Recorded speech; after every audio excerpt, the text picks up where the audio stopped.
All right, guys, today we are going to finish Who is Michael Jordan? So we're on Chapter 10, The Greatest. In 2006, Michael officially joined the Charlotte Bobcats. Team owner Robert L. Johnson offered Michael partial ownership and put him in charge of basketball operations. The Bobcats were a new team in Charlotte, North Carolina. They replaced the Hornets, who had moved to New Orleans in 2002.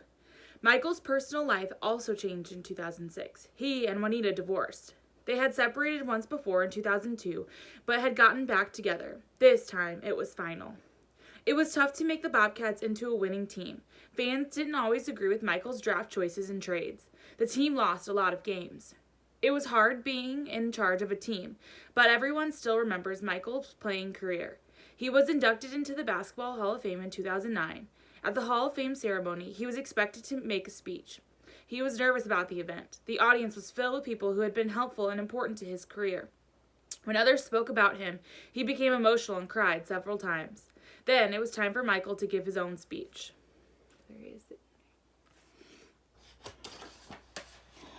It was a disaster. Michael wanted to explain why he was so competitive, and so he began by talking about the times people had doubted him or slighted him. He told the story of when Leroy Smith made the varsity basketball team and he didn't. He spoke about the time Dean Smith wouldn't let him be on the Sports Illustrated cover. People were horrified.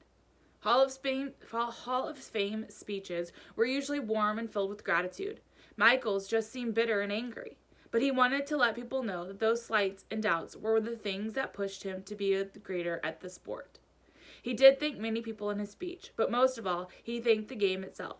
He said, "The game of basketball has been everything to me, my refuge, my place I've always gone when I needed to find comfort and peace." In 2010, Michael bought Robert Johnson's share of the Bobcats. He became the first former player to solely own an NBA team.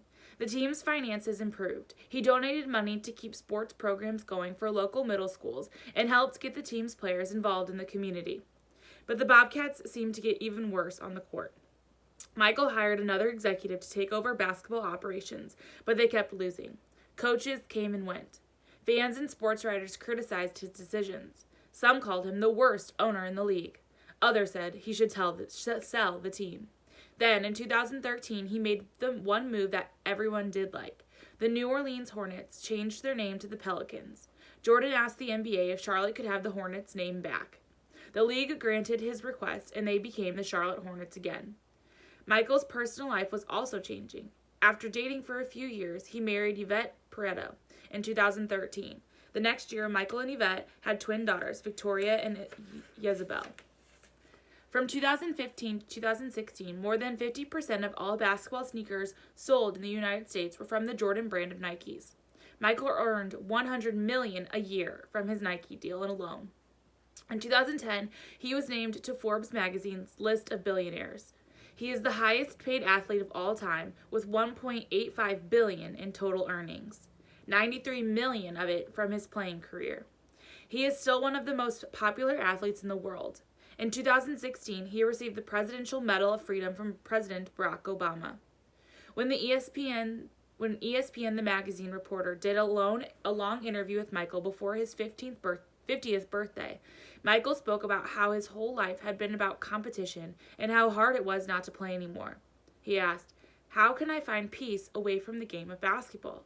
He hadn't found an answer yet. Michael Jordan has been called the greatest basketball player of all time and one of history's greatest athletes.